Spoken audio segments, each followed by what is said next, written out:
Hello दोस्तों, नमस्कार। आपका स्वागत है मेरे चैनल पे। टेस्ट पेपर 28 के साथ हम हाजिर हो चुके हैं। हमने वैज्ञानिक कारण देख लिए थे, है ना। तो वैज्ञानिक कारण से ही पूरे क्वेश्चंस हैं। तो जैसे हमारे दैनिक जीवन में क्या होता है ना, वैज्ञानिक कारणों से वो सब पूरे क्वेश्चंस दिए गए हैं और पेपर में ये आते हैं और आए हुए भी हैं, है ना।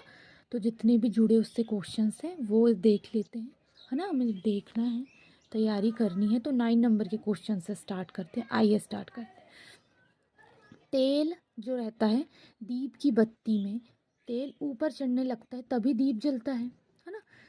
वो जो बाती रहती है किसकी, दीपक की, है ना। उसमें तेल ऊपर चढ़ता है तभी क्या होता है, क्या होता है, दिया जलता है। तो किस बेस पे जलेगा, ऐसा कौन सा कारण है उसी के थ्रू तेल ऊपर जाते जाता है और जलता रहता है। मतलब तेल ऊपर जाता है और बाती जलती है। तो वो बेस है केशिकत्व क्रिया। केशिकत्व क्रिया के कारण ही तेल जो है वो दीप की बाती से तेल ऊपर चढ़ता है और जलता है ना। तो option number A is correct answer. पास आती हुई रेलगाड़ी की सीटी की आवृत्ति बढ़ती जाती, इसका क्या कारण है। देखो, दूर से हमें कम ध्वनि सुनाई देती है रेलगाड़ी की, लेकिन जैसे जैसे वो पास आते जाती है, स्टेशन के पास आते जाती है, तो क्या होता है, उसकी आवृत्ति बढ़ती है। मतलब हमको तेज सुनाई देती है उसकी आवृत्ति, उसकी आवाज़ हमें तेज आती। किस वजह से आती है, तो वो आती है हमारे डॉपलर प्रभाव की वजह से। बिग बैंग का सिद्धांत यहाँ काम नहीं करता। चार्ल्स का नियम तो बोलता ही नहीं है। आर्किमिडीज का नियम कहाँ लगेगा, आंतरिक रूप से डूबी हुई वस्तु में, है ना। तो यहाँ पे सीटी का काम है। पास आती हुई रेलगाड़ी की आवृत्ति की जो है वो हमको भी पास में नज़र आती है और तेज सुनाई देती है। उसका कारण है डॉपलर का प्रभाव। डॉपलर का ही प्रभाव बोलता है ना, आवृत्ति का। Option number 20 correct answer. तेज हवा वाली यात्री तेज हवा वाली रात्रि में जो ओस नहीं बनती, क्यों नहीं बनती।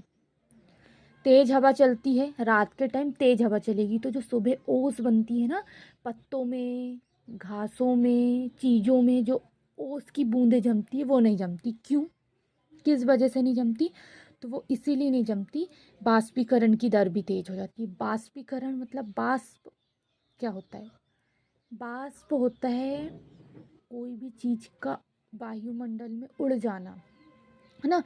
तो वायु बाष्पीकरण जो होता है उड़ जाना, है ना। तो जो बाष्पीकरण की दर तेज हो जाती है तो वो जो ओस की बूंदें वो भी उड़ जाती है ना। इसीलिए बाष्पीकरण की दर तेज हो जाती है तो ओस की बूंदें उड़ती है, तो इसलिए ओस की बूंदें चीज़ों में, पत्तों में, घासों में नहीं जमती। भाप से हाथ अधिक जलता है अपेक्षाकृत उबलते जल से, क्योंकि क्यों, क्योंकि जो होता है भाप में गुप्त ऊष्मा होती है। भाप में आपका हाथ अधिक जलता है, लेकिन उबलते हुए जल से ज़्यादा भाप में हाथ जलता है। क्यों, क्योंकि जो भाप की गुप्त ऊष्मा होती है उसमें गुप्त ऊष्मा छुपी होती है ना।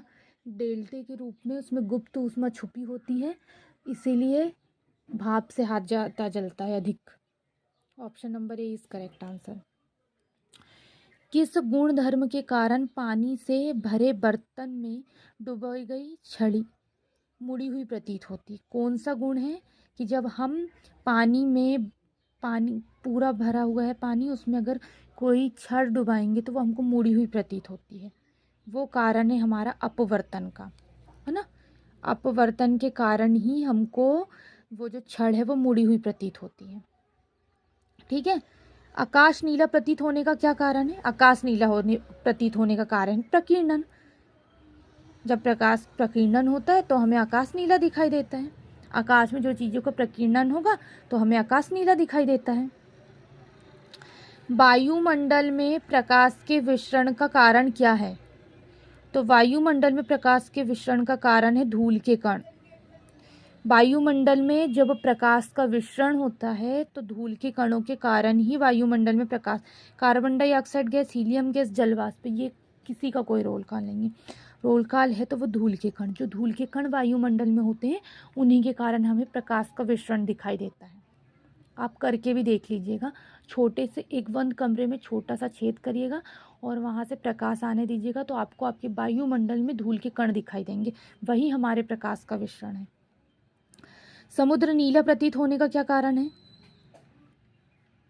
समुद्र नीला प्रतीत होने का क्या कारण है? तो समुद्र नीला प्रतीत होने का कारण है आकाश के परावर्तन तथा जल के कणों द्वारा प्रकाश का प्रकीर्णन। आकाश में परावर्तन होता है तथा जल के कणों द्वारा प्रकाश का प्रकीर्णन होता है, इसीलिए हमें समुद्र नीला प्रतीत होता है। आकाश नीला प्रतीत प्रकीर्णन के कारण, ठीक है। यही प्रकीर्णन जल के जो कण होते हैं उसमें प्रकाश का प्रकीर्णन हो रहा है, और आकाश में क्या हो रहा है? परावर्तन। आकाश पहले से नीला था लेकिन जल के कणों में प्रकाश का प्रकीर्णन हो रहा है और आकाश से परावर्तन हो रहा है, इसीलिए हमें समुद्र नीला प्रतीत होता है। यहाँ पे भी वही समझाया गया है। आकाश नीला प्रतीत क्यों होता है? प्रकीर्णन के कारण। तो वही जल में प्रकाश का प्रकीर्णन हो रहा है और आकाश में परावर्तन हो रहा है, और आकाश पहले से नीला था इसलिए हमें समुद्र नीला प्रतीत होता है, ठीक है। तो ये हमारे 8 क्वेश्चंस हो गए हैं पूरे। 9 नंबर से स्टार्ट करे थे, यहाँ 16 तक पूरे 8 क्वेश्चंस हो गए हैं। ये देखिएगा, बहुत अच्छे क्वेश्चन है वैज्ञानिक कारणों के, क्योंकि एग्ज़ाम में आते ही हैं। तो आज के लिए बस इतना ही। कल हम 17 से स्टार्ट करेंगे, 17 नंबर के क्वेश्चन से स्टार्ट करेंगे। आज के लिए बस इतना ही। धन्यवाद।